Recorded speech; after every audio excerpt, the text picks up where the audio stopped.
अगर उनको नहीं बुलाया गया तो जब भी पिछले बार चुनाव हुआ 19 में चुनाव हुआ तो सबसे पहले 10% 15% आबादी वालों को आरक्षण दिया। तो पिछड़ा का नेता को स्वयं को आरक्षण देते हैं 10% का। तो पिछड़ा का कैसा नेता है? 27% ओबीसी का आरक्षण था, एसटी/एससी का 15% आरक्षण था और दलित का आदिवासी का 7.5% था। अगर पिछड़ा का नेता थे तो ओबीसी का आरक्षण जो 27% था कम से कम 40% करना था। 15% आबादी को 10% आरक्षण दिए तो कम से कम अभी तो 63% आबादी पता चला कि 63% ओबीसी है, 63% ओबीसी है तो कम से कम 40% नरेंद्र मोदी को अगर पिछड़ा का नेता है तो 40% उनको। अच्छा चलिए कोई बात नहीं, मेरा आवाज ऐसे तो 40% आरक्षण जो है ओबीसी को देना चाहिए था नरेंद्र मोदी को, लेकिन 10% आबादी वाले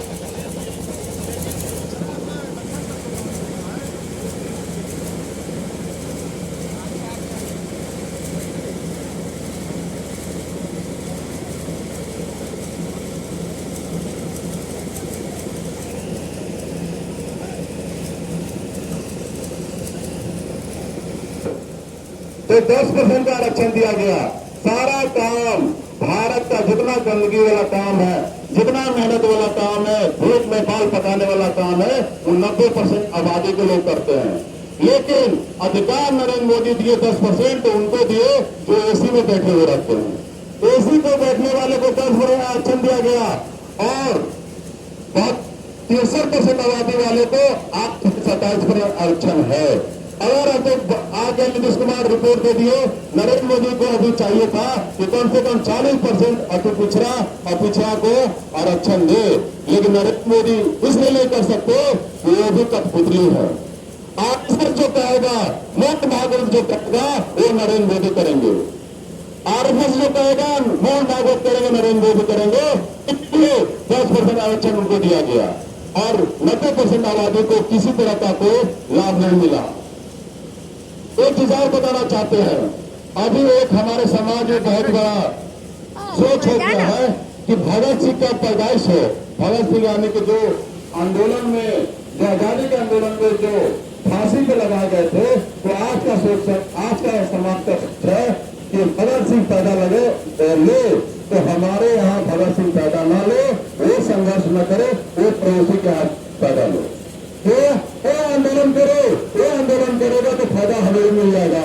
तो ये सोच सबसे पहले समाज के पीछे छोड़ना होगा कि भगत सिंह अपने यहाँ पैदा करना होगा, अपने घर में पैदा करना होगा। भगत सिंह आजादी के आंदोलन में मात्र 25 साल का नौजवान अगर फांसी के फंदे पर चढ़ सकता है तो 90% आबादी हक और लड़ाई के लिए हमारे घरों से नौजवान को, गानों को, माताओं को, बुजुर्गों को बाहर आके 90% आबादी के लिए लड़ाई के लिए हमें आगे आना होगा, तब जाकर हमारे हक और अधिकार मिल पाएंगे।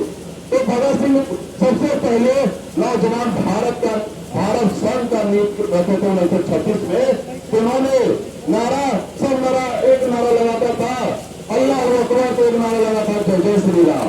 तो इसी बीच में भगत सिंह ने नारा दिया था इनकलाब जिंदाबाद। धार्मिक नारा हमेशा धर्म को बढ़ावा देता है, लेकिन 90% आबादी को कुछ नहीं मिल पाता। पिछले 2014 से आज तक प्रधानमंत्री हिंदू के नेता कहे जाते हैं, तो क्या वो 50 रुपये मिलता है, 100 रुपये मिलता और मुसलमान डॉलर मिलता है, एक ही मिलता है ना। अगर पेट्रोल पंप हिंदू मिलने तो यही मिलता है और मुसलमान मिलने में जाता है तो यही मिलता है। तो प्रधानमंत्री नरेंद्र मोदी को हिंदू के नाम पर प्रधानमंत्री बनाने से हिंदू को क्या मिला?